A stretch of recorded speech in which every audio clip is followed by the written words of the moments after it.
जो व्यक्ति हमेशा शांत रहता है वह परमानंद में डूबा रहता है, क्योंकि वो अपने मुंह को बंद रखता है। इसलिए आज हम आपको मौन की गहराई में कितना सारा आनंद छुपा हुआ है, ये एक प्रसिद्ध कहानी के माध्यम से बताएंगे। तो चलिए कहानी की शुरुआत करते हैं। दोस्तों, बहुत समय पहले की बात है। एक नगरी में एक गुरुवर जंगलों के बीच अपनी कुटिया बनाकर रहा करते थे। आसपास बहुत ही अच्छा वातावरण था, शांत वातावरण था।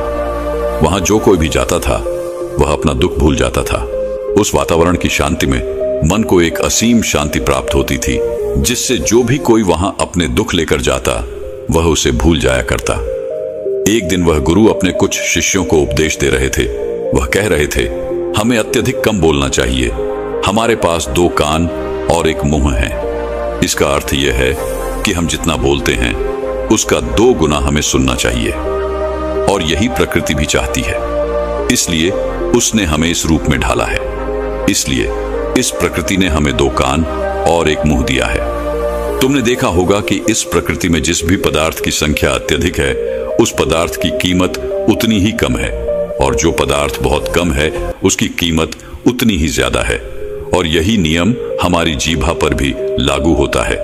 हम जितना कम बोलेंगे लोग हमारी बातों को उतना ही गहराई से समझेंगे, हमें उतनी ही गंभीरता से लेंगे।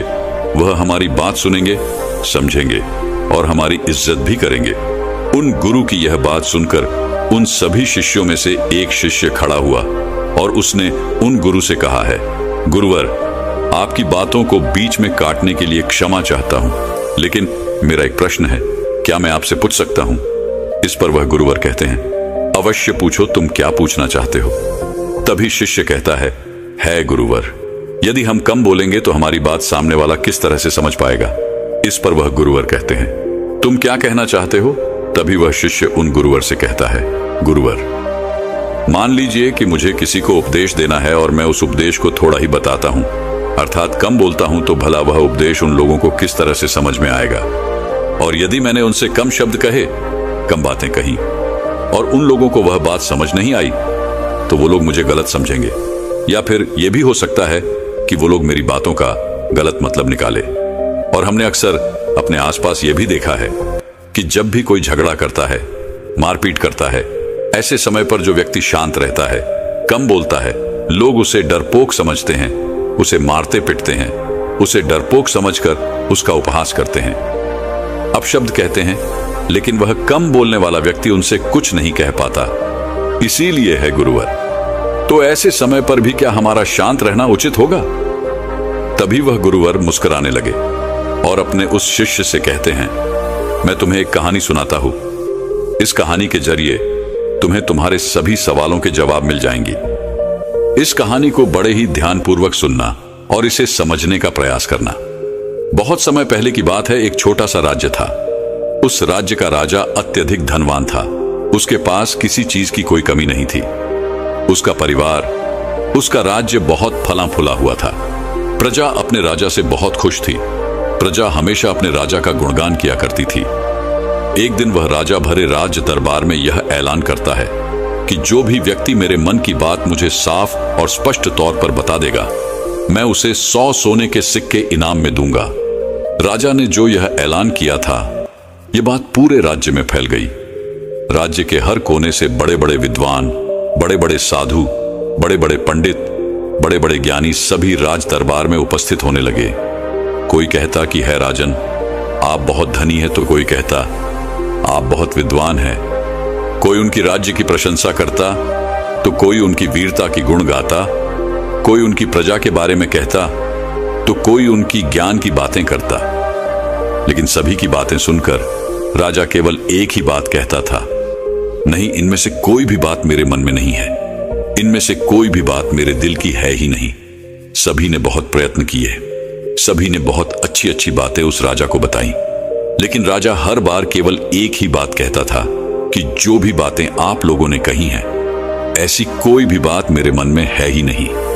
ये बात सुनकर वहां पर उपस्थित सभी लोग बहुत निराश हो चुके थे। किसी को कुछ समझ नहीं आ रहा था कि आखिर राजा के मन में क्या चल रहा है। राजा किस बात से प्रसन्न होंगे और कैसे उन्हें वह 100 सोने के सिक्के प्राप्त होंगे। जहां एक तरफ राज दरबार में बड़े बड़े विद्वान, पंडित साधु उपस्थित थे। वहीं दूसरी तरफ उसी नगर में एक गरीब ब्राह्मण भी रहता था। एक दिन उसकी पत्नी उस ब्राह्मण से कहती है, आप यहां बैठे बैठे क्या कर रहे हो? राज दरबार में जाओ। राजा ने ऐलान किया है कि जो भी उनके मन की बात उन्हें बताएगा, उन्हें वह 100 सोने के सिक्के इनाम में देंगे।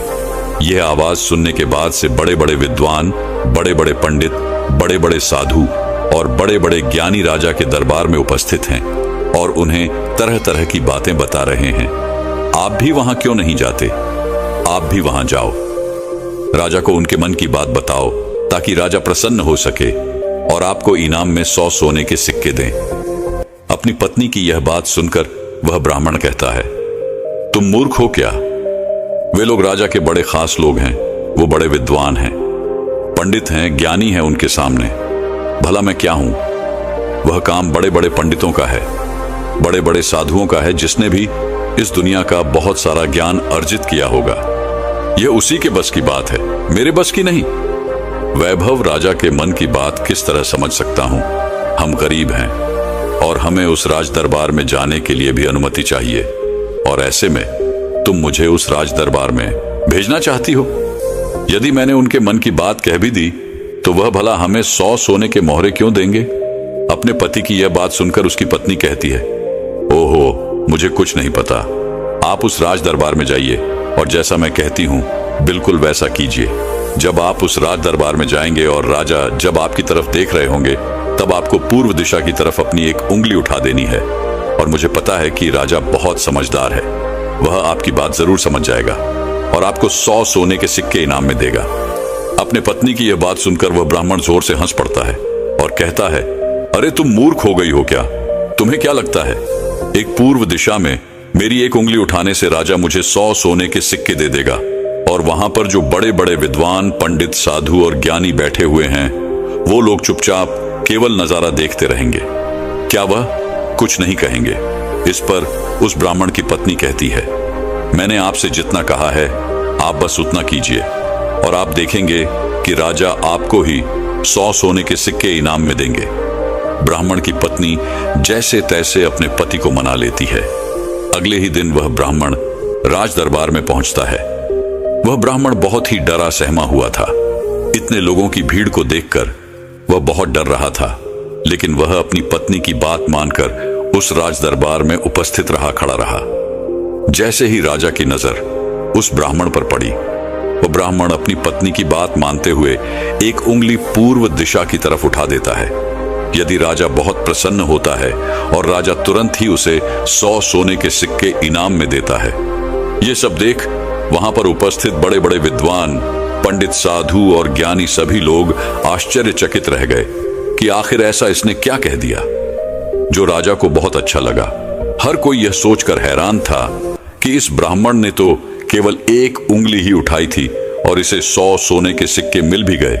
यह सब देखकर वहां पर उपस्थित हर कोई अचरज में था और वह ब्राह्मण अपने 100 सोने के सिक्के लेकर अपने घर लौट गया और खुशी खुशी वह 100 सोने के सिक्के अपनी बीवी के हाथ में रख देता है और कहता है, राजा ने मुझे ये 100 सोने के सिक्के इनाम में दिए हैं और जैसा कि तुमने कहा था, मैंने पूर्व दिशा की तरफ केवल एक उंगली ही उठाई थी, लेकिन मैं अब तक यह समझ नहीं पाया कि इसका अर्थ क्या हुआ। उस राजा को मेरी इस एक उंगली से क्या समझ में आया? उस ब्राह्मण की पत्नी उस ब्राह्मण से कहती है, यह सब जाने दो, आपको यह बात बताकर कोई मतलब नहीं। आप बैठ जाओ और कल फिर आपको उसी राज दरबार में फिर जाना है। वह ब्राह्मण कहता है, कल फिर जाना है? नहीं नहीं, मैं नहीं जाऊंगा। वैसे भी आज सभी लोग मुझे घूर घूर कर देख रहे थे। न बाबा न मैं नहीं जाऊंगा। लेकिन जैसे तैसे उसकी पत्नी उसे समझा लेती है। अगले दिन ब्राह्मण एक बार फिर तैयार होता है और अपनी पत्नी से पूछता है, अच्छा बताओ आज मुझे क्या करना है? तभी उस ब्राह्मण की पत्नी कहती है, आज आपको पश्चिम दिशा की तरफ अपनी एक उंगली उठानी है। वह अपनी पत्नी की बात मानकर फिर से एक बार राज दरबार पहुंच जाता है। जैसे ही राजा की नजर उस पर पहुंचती है, वह ब्राह्मण अपनी एक उंगली पश्चिम दिशा की ओर उठा देता है। यह देख राजा एक बार फिर प्रसन्न हो जाता है। वह राजा उन्हें 100 सोने के सिक्के फिर से इनाम दे देता है। यह सब देखकर वहां पर उपस्थित हर कोई बड़ा हैरान थे। हर कोई अचरज में था कि आखिर ये सब हो क्या रहा है। हम यहाँ पर अच्छी अच्छी बातें बता रहे हैं, राजा को तरह तरह का ज्ञान दे रहे हैं, लेकिन राजा उससे प्रसन्न नहीं हो रहे। और यह ब्राह्मण है कि केवल एक उंगली उठाता है और राजा उसकी बातों से खुश हो जाते हैं, उसे 100 सोने के सिक्के ही इनाम में दे देते हैं। और तो और ये कुछ बोलता भी नहीं, चुपचाप आता है, उंगली उठाता है, इनाम लेता है और चला जाता है। हर कोई केवल बस यही जानना चाहता था कि आखिर उस ब्राह्मण को ऐसा कौन सा ज्ञान है जो उनके पास नहीं। अगले दिन फिर से वह ब्राह्मण राज दरबार में आता है और अब की बार वह अपनी उंगली उत्तर दिशा की तरफ उठाता है और अब की बार भी राजा प्रसन्न होकर उसे 100 सोने के सिक्के इनाम में देते हैं। ये सब देख देख कर वहां पर उपस्थित हर बड़ा से बड़ा विद्वान थक चुका था। उन्हें कुछ भी समझ नहीं आ रहा था कि आखिर एक उंगली उठाने से राजा किस तरह से प्रसन्न हो जा रहे हैं। यह बात देखकर हर किसी ने यह तय किया कि अब यदि उंगली उठाने से ही उन्हें इनाम मिल सकता है तो वह राजा के सामने बड़ी बड़ी बातें क्यों करें, बड़ा बड़ा ज्ञान राजा को क्यों बताएं। उससे अच्छा है कि वो सब मिलकर एक ही दिशा की तरफ उंगली उठाएंगे। सभी ने मिलकर यह तय कर लिया था। अगले दिन सुबह सुबह वह ब्राह्मण फिर से राज दरबार में आने के लिए तैयार हो रहा था और वह अपनी पत्नी से पूछता है, बताओ आज मुझे क्या करना होगा। इस पर उसकी पत्नी कहती है, आज आपको कुछ नहीं करना, आज आप घर पर ही बैठे। उस दिन सभी ब्राह्मण, सभी विद्वान, सभी साधु संत वहां पर उपस्थित थे। राजा के आते ही सब खड़े हुए। जैसे ही राजा की नजर उनसे मिली, सभी ने दक्षिण दिशा की तरफ अपनी उंगली उठा दी। यह देखकर राजा को बड़ा क्रोध आया। राजा ने गुस्से में सभी पंडितों को, सभी विद्वानों को कारावास में डलवा दिया। और यह देखकर वहां पर उपस्थित हर बड़ा से बड़ा विद्वान आश्चर्यचकित था। वो हैरान था कि आखिर हमने ऐसी क्या गलती कर दी। जब वो ब्राह्मण अलग अलग दिशाओं में अपनी उंगली उठाता है तो उसे 100 सोने के सिक्के इनाम में मिलते हैं, और आज जब हमने एक साथ एक ही दिशा की तरफ अपनी उंगली उठाई तो हमने क्या गलत कर दिया। भला राजा क्या समझ रहा है? ऐसा कौन सा ज्ञान है, ऐसा कौन सा राज है जो हम नहीं जानते, जिसके बारे में हम में से किसी को कुछ नहीं पता।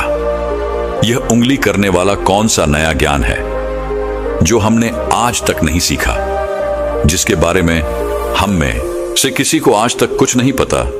जब उन विद्वानों की पत्नियों को यह पता चला कि राजा ने उन्हें कारावास में डाल दिया है, तब उनकी पत्नी राजा के पास विनती करने आई कि वे उन्हें छोड़ दें, उनसे गलती हो गई। लेकिन राजा ने किसी की एक न सुनी, और जब उन सभी को यह लगने लगा कि राजा उनके पतियों को नहीं छोड़ने वाले, तो वे सभी उसी ब्राह्मण के पास पहुंचे और वहां जाकर वो उनसे विनती करने लगे कि वह उनके पतियों की मदद करे, उन्हें कारावास से बाहर निकाले।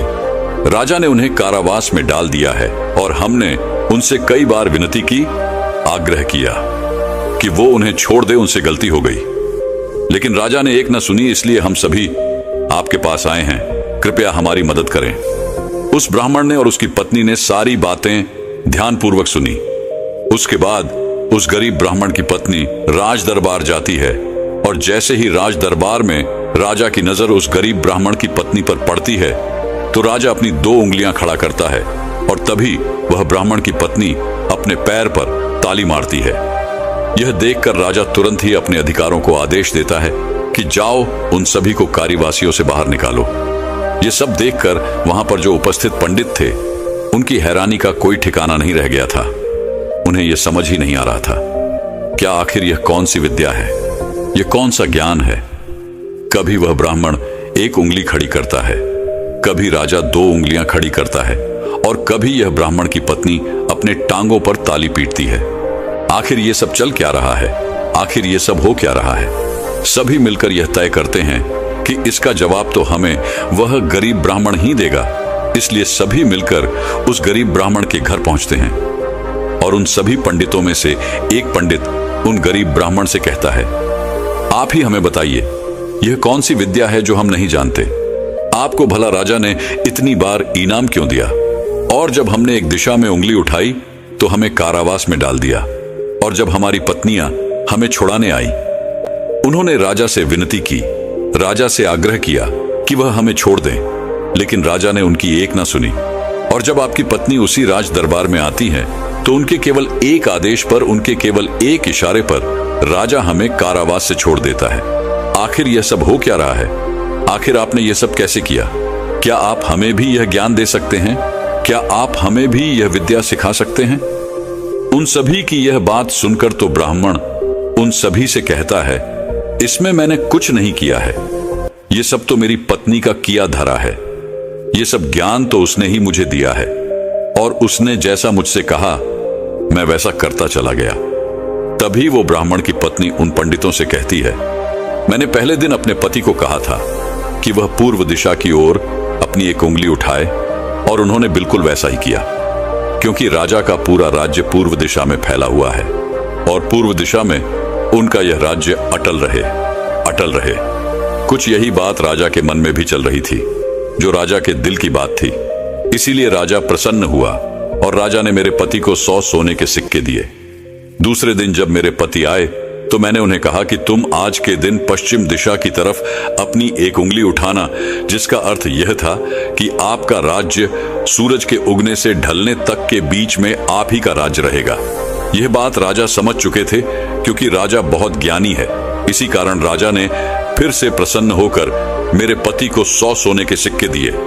तीसरे दिन मैंने अपने पति को यह कहा था कि वह उत्तर दिशा की ओर अपनी उंगली उठाए, और इन्होंने राज दराबाद में बिल्कुल वैसा ही किया। उत्तर दिशा की तरफ उंगली उठाने का अर्थ यह था कि जिस प्रकार इस राज्य के जो पहले राजा थे उनका राज्य अटल था, ठीक उसी प्रकार आपका राज्य भी अटल रहेगा। और यह बात भी राजा के मन की ही थी, जिस कारण राजा ने प्रसन्न होकर उन्हें 100 सोने के सिक्के इनाम दिए। लेकिन चौथे दिन जब मेरे पति तैयार होकर राज दरबार के लिए निकल रहे थे, तब मैंने इन्हें मना कर दिया। मैंने इन्हें घर पर ही बिठा दिया, क्योंकि मैं जानती थी अब आगे हमें कोई भी सोने के सिक्के नहीं मिलने वाले। उनके मन की जो भी बातें थी वो हमने पहले ही कर दी थी। लेकिन उसी वक्त आप लोगों की मूर्खता के कारण आप सभी ने दक्षिण दिशा की तरफ उंगली उठा दी, और इधर तो राजा रावण का राज्य चला गया। उसे मार दिया गया था, इसलिए राजा ने इसे एक गलत निर्देश समझा, एक गलत संदेश माना, और आप सभी को कारावास में डाल दिया। तभी उन सभी पंडितों में से एक पंडित यह कहता है कि यह सब तो ठीक है, लेकिन आपने हमें बाहर कैसे निकाला, जबकि राजा ने तो हमें बाहर निकाले से मना कर दिया था। तभी वह ब्राह्मण की पत्नी कहती है, जब मैं अपने हाथों में चारा लेकर राज दरबार पहुंची तो राजा ने 2 उंगली खड़े कर दी, और मैं उनका संदेश समझ चुकी थी। इसलिए मैंने अपने हाथों से अपने पैरों पर काली पीटी, जिसका अर्थ यह था कि यह तो केवल जानवरों की जैसे हैं, ये तो केवल खाने वाले हैं। राजा का अर्थ यह था कि जानवर 2 प्रकार के होते हैं, सिंह वाले और बिना सिंह वाले, और मेरे ताली पीटने का अर्थ यह था, ये तो बिना सिंह वाले हैं और इनसे आपको कोई नुकसान नहीं, ये तो केवल खाने वाले जानवरों में से हैं, ये आपको कभी भी नुकसान नहीं पहुंचा सकते। और इसी कारण राजा ने आप सभी को कारावास से बाहर निकाल दिया। इतना कहकर उन गुरु ने अपनी यह कहानी यहीं पर समाप्त कर दी, और आगे वह अपने शिष्यों को उपदेश देते हुए कहते हैं कि हम कम से कम शब्दों में भी किसी को बड़ा से बड़ा ज्ञान दे सकते हैं। इससे यह भी साबित होता है कि हम कम से कम शब्द बोलकर अपना ज्ञान किसी को भी समझा सकते हैं। लेकिन यहां पर एक बात और समझने वाली यह है कि जो ज्ञान अर्जित कर रहा है, जिसे हम यह ज्ञान दे रहे हैं, वह अभी उस ज्ञान को समझने वाला होना चाहिए, ज्ञानी होना चाहिए। तभी तो ज्ञान देने का हमारा मकसद पूरा हो सकेगा। अन्यथा हम चाहे कितने भी शब्द बोले, उसे कितना भी समझा ले, उसे कितना भी ज्ञान क्यों ना दे दे, हमारा मकसद कभी पूरा नहीं हो पाएगा, क्योंकि वह हमारी बातें कभी समझ ही नहीं पाएगा। वह तो एक जानवर की तरह होगा जिसे ज्ञान देकर हमारा कोई लाभ नहीं होगा। अज्ञानी को ज्ञान देकर हमें कोई लाभ नहीं। हाँ, यदि आप अज्ञानी को ज्ञान देना ही चाहते हैं तो इसका अर्थ यह नहीं कि आप ज्यादा शब्दों का उपयोग करें। आप बहुत कम शब्दों में भी उसे वह ज्ञान दे सकते हैं। आगे वह गुरुवर अपने सभी शिष्यों से कहते हैं कि हमें अपने जीवन में इन 5 परिस्थितियों में हमेशा चुप रहना चाहिए।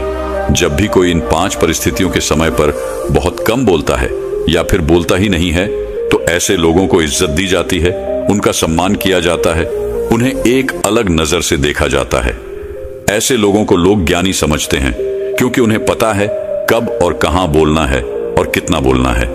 सबसे पहली बात बताते हुए वह गुरुवर कहते हैं कि जब कोई व्यक्ति तुम्हारी भावनाओं को, तुम्हारे शब्दों को नहीं समझ पा रहा, ऐसी परिस्थिति में इंसान का चुप रहना ही उचित है, क्योंकि हम में से अधिकांश से लोग बेवजह ही अपने दुख, अपनी पीड़ाएं, अपनी तकलीफें लोगों के साथ साझा करने की आदत होती है। लेकिन वो यह नहीं जानते कि जिन्हें वो अपनी तकलीफें साझा कर रहे हैं, उन्हें आपकी तकलीफों से कोई मतलब नहीं। वह तो आपकी तकलीफों का फायदा उठाना चाहते हैं। वह तो आपकी तकलीफों को सुनकर मन ही मन में खुश हो रहे हैं, क्योंकि उन्हें अब यह पता चल चुका है कि जितना कुछ वो आपको समझते थे, जितना सुखी वो आपको समझते थे, आप अंदर से उतने सुखी हैं नहीं। आपका सुख चैन लुट चुका है, और यह जानकर उन्हें बहुत प्रसन्नता होती है। वह बहुत खुश होते हैं, और ऐसे समय पर वह आपका साथ भी छोड़ देते हैं, क्योंकि कोई भी एक दुखी व्यक्ति के साथ रहना पसंद नहीं करता।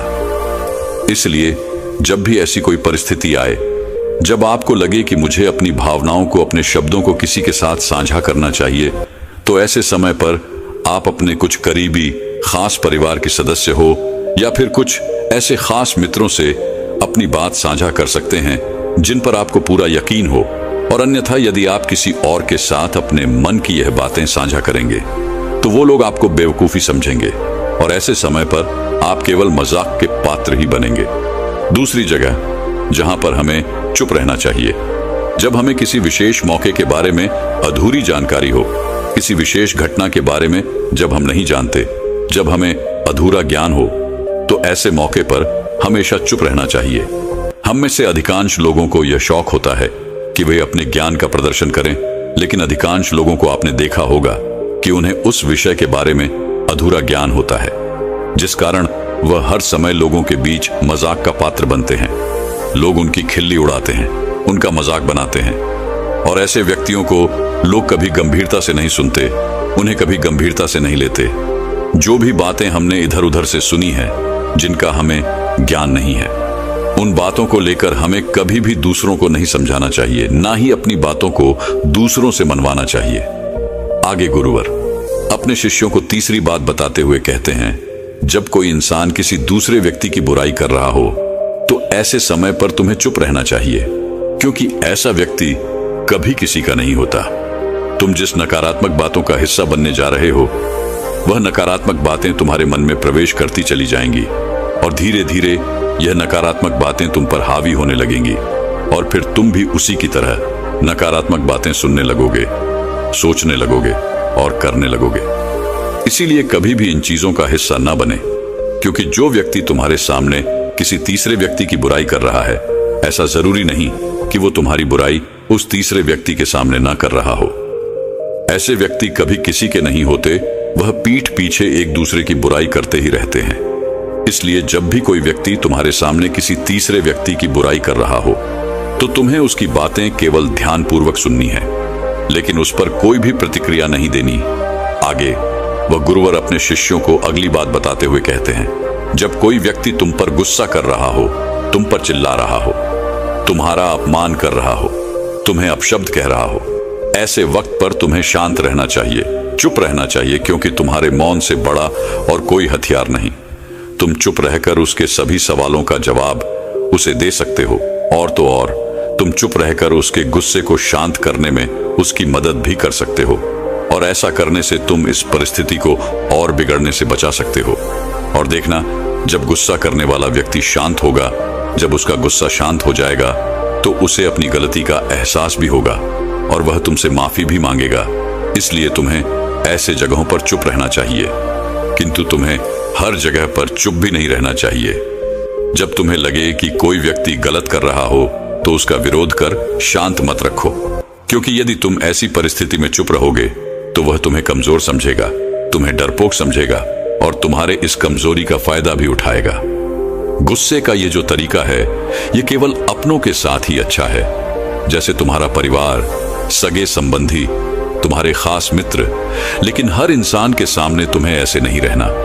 यदि तुम्हारे साथ कोई गलत कर रहा हो, तो इसका जवाब तुम्हें उसे अवश्य देना चाहिए। आगे वह गुरुवर अपने शिष्यों को पांचवी बात बताते हुए कहते हैं कि जब कोई व्यक्ति अपने मन की बात, कोई घटना या कोई दुख भरी बातें तुम्हारे साथ साझा कर रहा हो, तो ऐसी स्थिति में हमें चुप रहकर ध्यानपूर्वक उसकी सारी बातें सुननी चाहिए। आपने तो देखा ही होगा, जब हम अपनी परेशानी किसी के साथ साझा कर रहे होते हैं, उसी वक्त हमारा कोई ऐसा मित्र या फिर कोई ऐसा सगा संबंधी अवश्य होता है जो हमारी बात पूरी करने से पहले हमें समाधान देना शुरू कर देता है। और जब कोई ऐसा करता है तो हमारे मन में क्रोध उत्पन्न होता है। हम उस व्यक्ति से बात तक करना पसंद नहीं करते, जबकि ऐसी परिस्थिति में हमें शांत रहना चाहिए, क्योंकि सामने वाला हमसे यही उम्मीद करता है। हम शांत रहकर उसकी सारी बातें ध्यानपूर्वक सुने, जिससे जब वह अपनी बात पूरी करे तो उसे शांति का अनुभव हो। और जब हम ऐसा करते हैं तो उसके मन में हमारे लिए और भी इज्जत बढ़ जाती है। वह यह जान पाता है कि कोई तो है जो हमारी बातें सुनता है, हमें समझता है, जिससे वह तुम्हारी और भी इज्जत करता है, वह तुम्हारा और भी सम्मान करने लगता है। इसलिए ऐसी परिस्थितियों में हमें चुप रहना चाहिए। इतना कहकर वह गुरुवर आगे कहते हैं कि इन 5 स्थितियों को हमेशा याद रखना, और यहाँ पर इंसान को हमेशा कम ही बोलना चाहिए, क्योंकि इंसान एक दुकान की तरह है और दुकान का ताला है हमारी जीभा।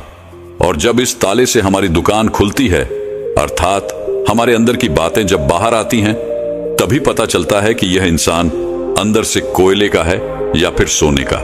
इसीलिए कम बोलें, लेकिन अपने शब्दों की कीमत बढ़ा दे। और यह तभी होगा जब आप हर परिस्थितियों में सोच समझकर बोलेंगे, कम बोलेंगे और उचित बोलेंगे। तो चलिए दर्शकों, अब हर व्यक्ति का कर्म कैसे वापस लौट के आता है, इस विषय पर एक अद्भुत अगली कहानी की शुरुआत करते हैं। दोस्तों, कहा जाता है कि कर्म किसी मनुष्य का मोहताज नहीं होता, बल्कि हम मनुष्य कर्मों के मोहताज अवश्य होते हैं, क्योंकि कर्म सर्वोपरि है, सर्वश्रेष्ठ है। और यदि कोई मनुष्य ये सोचता है कि वो कोई कर्म नहीं करता, तो ये उसकी सबसे बड़ी भूल है, क्योंकि बिना कर्म के कोई भी मनुष्य एक पल के लिए भी जीवित नहीं रह सकता। क्योंकि यह संसार इसी तरह से बनाया गया है, और इस संसार में हर एक मनुष्य अपना कर्म अवश्य करता है, वो चाहे या ना चाहे, लेकिन उसे कर्म तो करने ही पड़ते हैं, और ये जरूरी भी है। और ऐसा कोई जरूरी नहीं है कि हर मनुष्य रोज रोज पूजा पाठ करे, मंदिर जाए, दान दक्षिणा दे, बल्कि जरूरी तो यह है कि वो इंसान कुछ ऐसे कर्म करे कि जहां पर भी वो जाए, लोग उसका सम्मान करें, उसका आदर करें। और जो कोई मनुष्य प्रकृति के हर एक नियमों का पालन करता है, वह परमात्मा के करीब होता है। और यदि परमात्मा भी इस संसार में जन्म लेते हैं, तो उन्हें भी इस संसार के नियमों का पालन करना ही पड़ता है। उन्हें अपने जीवन में कर्मों को करना ही पड़ता है। इससे कोई मुक्त नहीं हो सकता, क्योंकि यही इस संसार का नियम है। पर यहाँ पर कर्म भी 2 प्रकार के होते हैं, अच्छे और बुरे। यदि कोई अच्छा मनुष्य है, जिसकी सोच अच्छी है, सकारात्मक है, जो लोगों के प्रति दया का भाव रखता है, वह मनुष्य हमेशा अच्छे कर्म करता है। वहीं पर जिस मनुष्य के अंदर द्वेष है, घृणा है, लालच है, जो लोगों के प्रति ईर्ष्या रखता है, वह बुरे कर्म करने से पीछे नहीं हटता। हमें अपने जीवन में अच्छे कर्मों को अपनाना चाहिए और बुरे कर्मों का त्याग करना चाहिए, क्योंकि हमारे अच्छे कर्म हमें प्रकृति की दिशा में ले जाते हैं, और वहीं पर बुरे कर्म मनुष्य के पतन की ओर ले जाते हैं। कोई भी व्यक्ति हो, उसके अच्छे और बुरे दोनों ही कर्म उसे इसी संसार में भोगने पड़ते हैं। परमात्मा कभी हमें कोई सजा नहीं देते, बल्कि हम जैसे कर्म करते हैं वैसे ही फल हमें मिलते हैं। यदि कर्म अच्छे होंगे तो उनका फल आपको अवश्य मिलेगा, और यदि कर्म बुरे होंगे तो उसकी सजा भी आप ही को भोगनी पड़ेगी। आपके जीवन में भी कई बार ऐसी घड़ी आई होगी जब आपने असमंजस में कोई फैसला ले लिया होगा, लेकिन वह फैसला प्रकृति के खिलाफ होगा। और आप जब यह फैसला ले लेते हैं तो आप इससे संतुष्ट नहीं रहते। आपके मन में एक तनाव रहता है, एक डर रहता है कि हमने जो फैसला लिया है वह सही है या गलत। इसलिए जरूरी यह है कि आप अपने कर्म को समझें, उस पर विचार करें और फिर उसी के अनुरूप काम करें। इस तरह से आप अपने जीवन को बेहतर दिशा दे सकते हैं। आपका जीवन एक बेहतर दिशा की तरफ आगे बढ़ सकता है। जिस सफलता के पीछे हम लगातार भागते रहते हैं, उनके पीछे भी हमारे कर्म ही है। यदि हम अच्छे और सही कर्म करेंगे तो हमें सफलता भी निश्चित तौर पर मिलेगी, क्योंकि वास्तविकता तो यही है, सफलता आपके कर्मों में है, बल्कि फल में नहीं। जो आपको खुशी का एहसास दिलाती है, जो आपको यह अनुभव कराती है कि आपने जो कर्म किए हैं वह अच्छे हैं, जिस कारण आप बहुत अच्छा महसूस कर पाते हैं। और यदि आप अपने जीवन में किसी लक्ष्य का पीछा कर रहे हैं, यदि आप अपने लक्ष्य में आप सफलता पाना चाहते हैं, तो आपको अपने कर्मों पर तो ध्यान देना ही होगा, अपने कर्मों को समझना होगा, क्योंकि ये सारा खेल कर्मों का ही तो है। जिस प्रकार यदि आप किसी लक्ष्य का पीछा कर रहे हैं, उसे पाने की कामना रखते हैं, तो उसके प्रति आपको अच्छे कर्म भी करने होंगे। अन्यथा आप यह सोचते हैं कि केवल सोचने मात्र से आप उस लक्ष्य को हासिल कर लेंगे, तो ऐसा नामुमकिन है।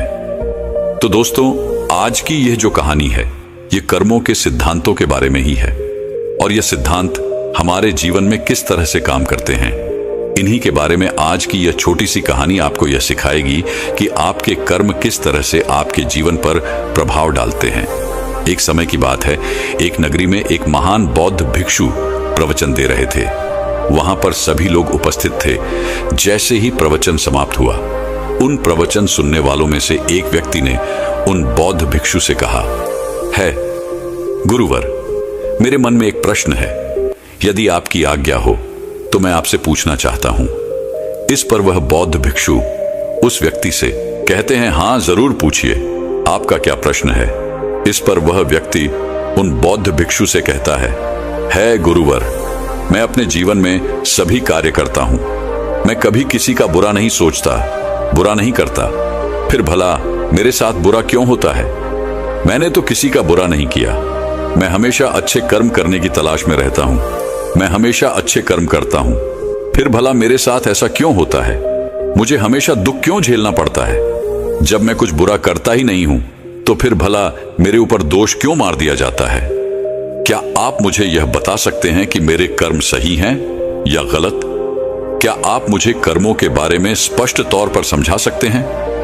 क्या आप मुझे कर्मों के उन सिद्धांतों के बारे में बता सकते हैं जिसकी मदद से मैं अपने कर्मों को और सुधार सकूं? मैं यहां पर यह जानने आया हूं कि मेरे इतने अच्छे कर्म करने के बाद भी मुझे दुख क्यों मिलता है, मुझे हमेशा तकलीफें क्यों उठानी पड़ती हैं।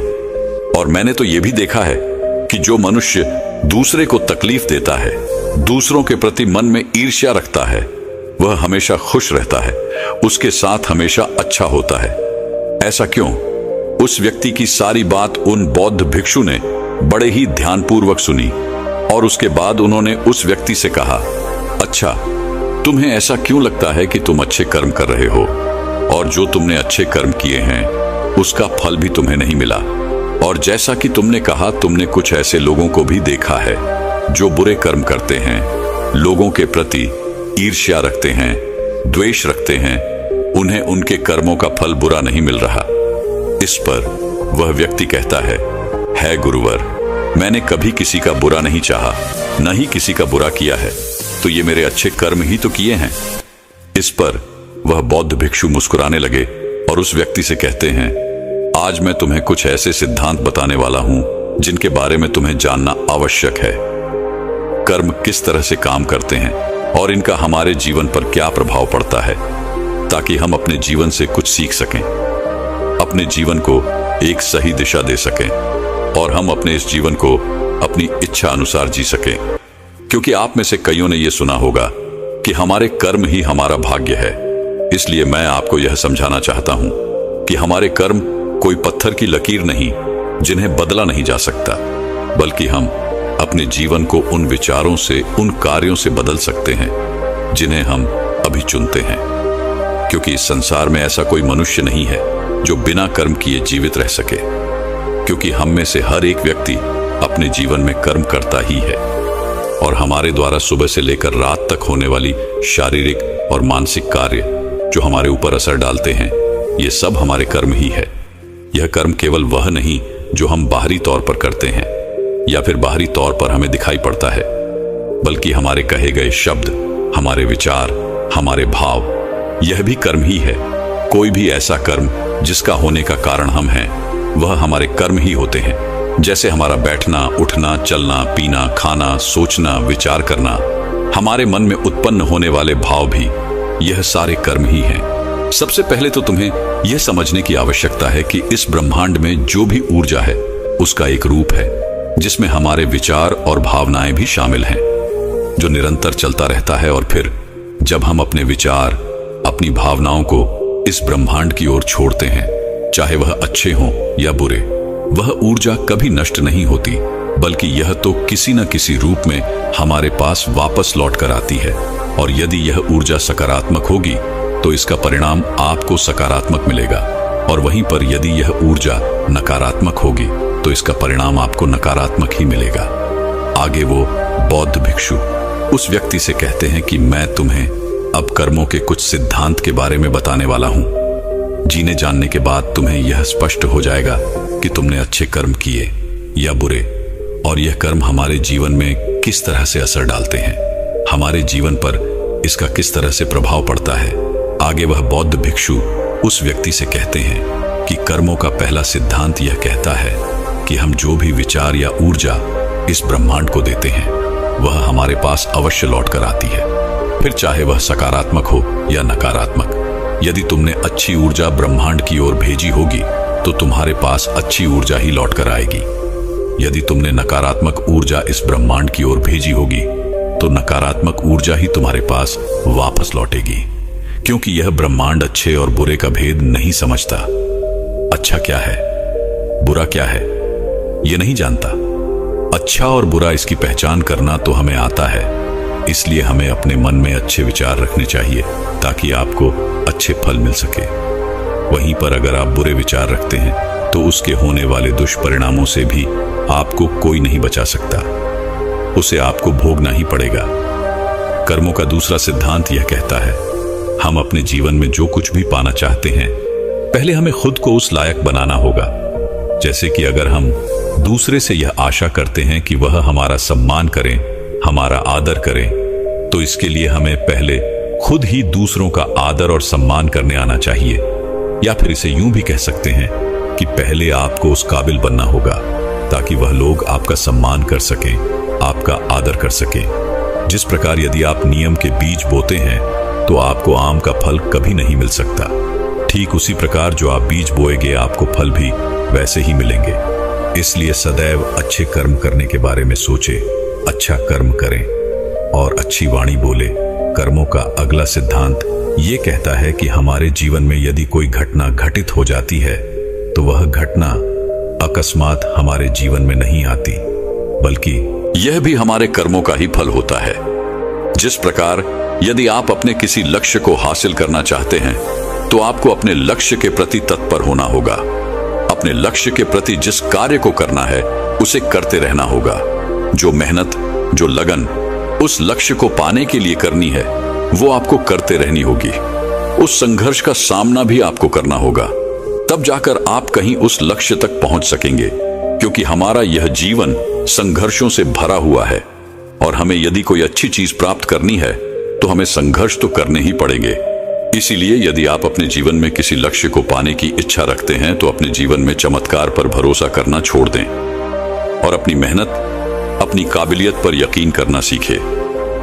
कर्मों का अगला सिद्धांत यह कहता है, आपको सच को स्वीकार करना आना चाहिए। यदि आप उस सच से भागते रहेंगे तो आप कभी भी उस सच को बदलने का प्रयास नहीं करेंगे और ना ही आप उसे कभी बदल पाएंगे। मान लीजिए कि आपको सुबह देरी से उठने की आदत है और यदि आप इस सच को स्वीकार नहीं कर सकते तो आप कभी भी इसे बदल नहीं सकते। वहीं पर अगर आप इसे स्वीकार करते हैं और इसे बदलने की मन में ठान लेते हैं तो आप इसे अवश्य ही बदल कर रहेंगे। इसलिए अपने जीवन में अपने आप से कभी झूठ मत कहिए। आपके जीवन में जो भी कड़वी सच्चाइयां हैं उसे स्वीकार कीजिए, तभी आप उनका सामना कर सकेंगे, उन्हें बदल सकेंगे। इसलिए हमें सच को स्वीकार करते हुए आगे बढ़ना चाहिए। इसके अलावा हमारे पास और कोई उपाय नहीं है। यदि आगे बढ़ते हुए आपसे कोई गलतियां भी हो जाएं, तो इसे स्वीकार कीजिए और उसे सुधारने की कोशिश कीजिए, क्योंकि ऐसे लोग ही अपने जीवन में हर उस ऊंचाइयों को हासिल कर पाते हैं जिनकी वो कामना रखते हैं। कर्मों का अगला सिद्धांत ये कहता है कि अपने जीवन में निरंतर प्रयास करते रहिए, क्योंकि निरंतर प्रयास करते रहना ही वह मार्ग है जिससे हम सफलता को हासिल कर सकते हैं। और यह तभी संभव है जब समय के साथ खुद को बदलने के लिए आप तैयार हो, क्योंकि बदलाव ही इस सृष्टि का नियम है और यह बदलाव किसी और से नहीं बल्कि आपसे शुरू होता है, आपके भीतर से शुरू होता है। यदि आप अन्य लोगों को, बाहर की परिस्थितियों को बदलने की कोशिश करते हैं तो यह करना व्यर्थ होगा, क्योंकि आप अपना समय इस पर नष्ट कर रहे हैं।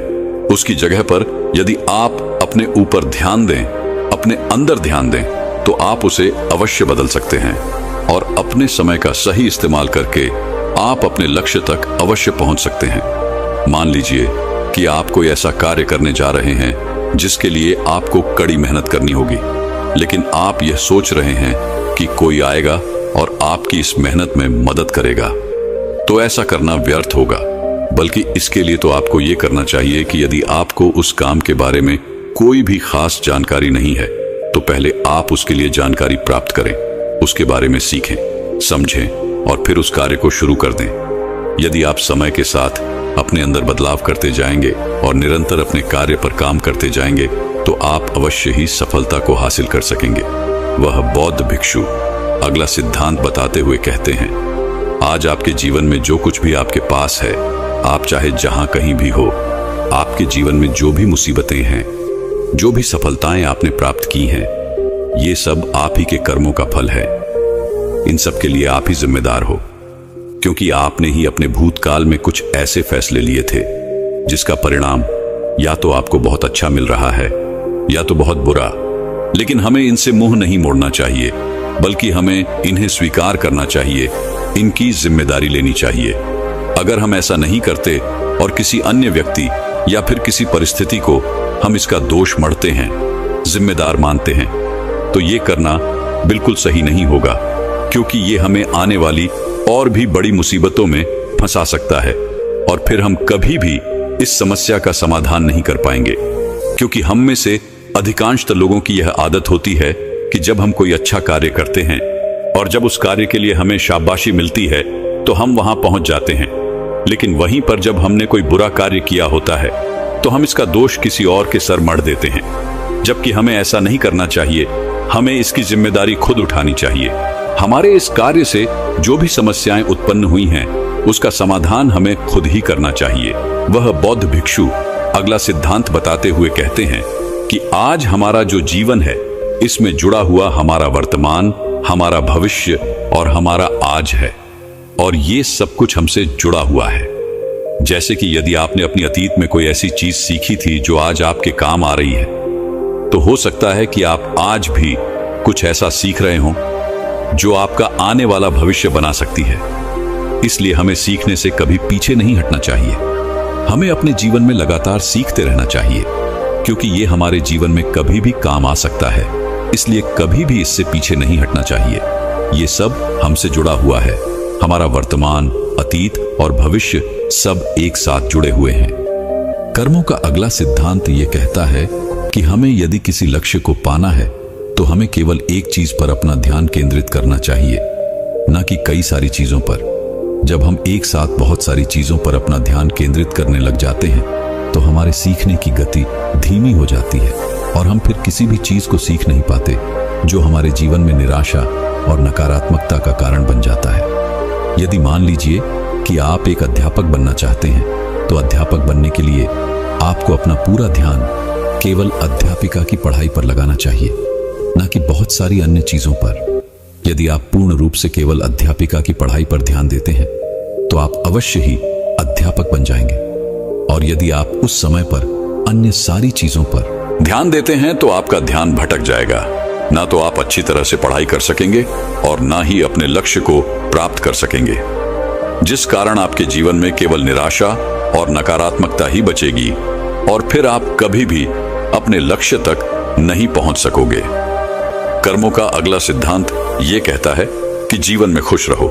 अतीत के लिए पछताना बंद कर दो, भविष्य के लिए सोचना बंद कर दो और आज से और अभी से आप अपने वर्तमान पर ध्यान दो, क्योंकि अतीत तो बीत चुका है, उसे बदला नहीं जा सकता और भविष्य की चिंता में रहने से हमारा आज खराब हो जाता है। हम अपने आज पर ध्यान नहीं दे पाते और यदि आपको अपने भविष्य में कुछ हासिल करना ही है, किसी लक्ष्य को पाना ही है, तो उसके लिए आपको आज ही मेहनत करनी होगी। इसलिए अपने वर्तमान पर ध्यान दीजिए। यदि आप आज मेहनत नहीं करते हैं, आज वो चीजें नहीं सीखते हैं, तो आप अपने भविष्य में उन चीजों तक कभी नहीं पहुंच सकेंगे जिसकी आप कामना करते हैं, जिसके लिए आपने दिन रात मेहनत करने की सोची है। हमें अपने अतीत में की हुई गलतियों से सीखना चाहिए, ना कि उन्हें लेकर रोते रहना चाहिए। कर्मों का अगला सिद्धांत यह कहता है कि हमारा इतिहास तब तक दोहराता रहता है जब तक हम कुछ सीखकर आगे बढ़ने का रास्ता नहीं ढूंढ लेते। किसी भी काम को बार बार एक ही तरीके से करने पर अलग अलग परिणाम की उम्मीद करना मूर्खता है। इसलिए हमें अपने जीवन में सीखते रहना आवश्यक है, फिर वो चाहे अपनी गलतियों से ही क्यों ना हो, फिर वह चाहे किसी और की गलतियों से ही क्यों ना हो, लेकिन सीखना आवश्यक है। अपने जीवन में बदलाव लाना आवश्यक है, अन्य रास्तों की खोज करना आवश्यक है। मान लीजिए कि आप किसी ऐसे रास्ते पर चलना चाहते हैं जहां पर कई सारे कांटे हैं, और आपके पास जो ज्ञान है वो यही कहता है कि आपको इसी रास्ते से आगे बढ़कर जाना होगा। तो आप जब भी उस रास्ते से आगे बढ़ेंगे तो आपके पैरों में कांटे तो अवश्य चुभेंगे, जिससे आपको तकलीफ भी होगी और आप उस रास्ते पर चलने से डरेंगे भी, और उसका परिणाम भी आपको कुछ खास नहीं मिलेगा। लेकिन यहीं पर आप यदि अपनी इस गलती से सीख लें तो आप ये समझ सकते हैं कि आप कोई और रास्ता ढूंढ सकते हैं अपने उस मंजिल तक पहुंचने के लिए जहां पर कांटे ना हो, और वह रास्ता भी आपके लिए सही हो। क्योंकि एक ही गलती बार बार दोहराना आपको कभी भी अपने लक्ष्य तक पहुंचने नहीं देगा। इसलिए अपने रास्तों को बदलकर देखना भी जरूरी है। अपनी गलतियों से सीखना और उन्हें सुधारना भी बहुत जरूरी है। आखिरी सिद्धांत यह कहता है, हमारे जीवन में होने वाले बड़े बदलाव, इनके लिए थोड़ा समय लगता है। इसलिए जीवन में बड़ी सफलता लगातार प्रयास करते और लंबे समय तक धैर्य रखने से मिलती है।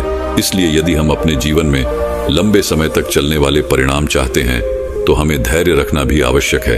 यदि हम जल्दबाजी में ये सारे कार्य करें तो आगे चलकर हमें इसके परिणाम उतने अच्छे नहीं मिल पाते, और अगर हम धैर्य से कोई सही फैसला लेते हैं तो उसके परिणाम भी हमें लंबे समय तक और अच्छे मिलते हैं। जिस प्रकार यदि आप किसी आम का पेड़ लगाते हैं तो पेड़ लगाने के कुछ दिनों बाद ही वह बड़ा नहीं हो जाता और ना ही उसमें कोई फल मिलते हैं।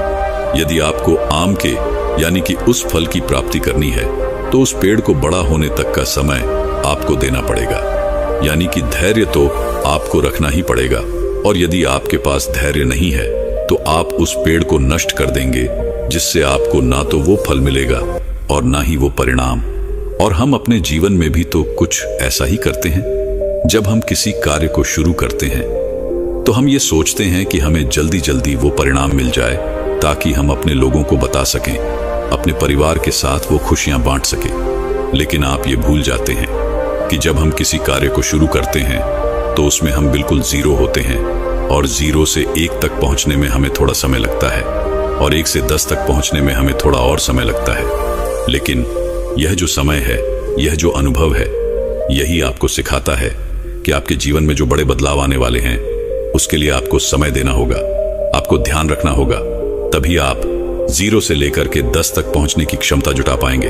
और जब हम अपने अंदर वह जज्बा रखते हैं तो एक ना एक दिन हमें सफलता अवश्य मिलती है। तो दोस्तों, कैसी लगी आपको ये वीडियो? अपने सुझाव हमें कमेंट बॉक्स में दीजिए और हमारे चैनल ट्रू लाइन को लाइक और सब्सक्राइब कर लीजिए। तो मिलते हैं एक और नई वीडियो में। धन्यवाद।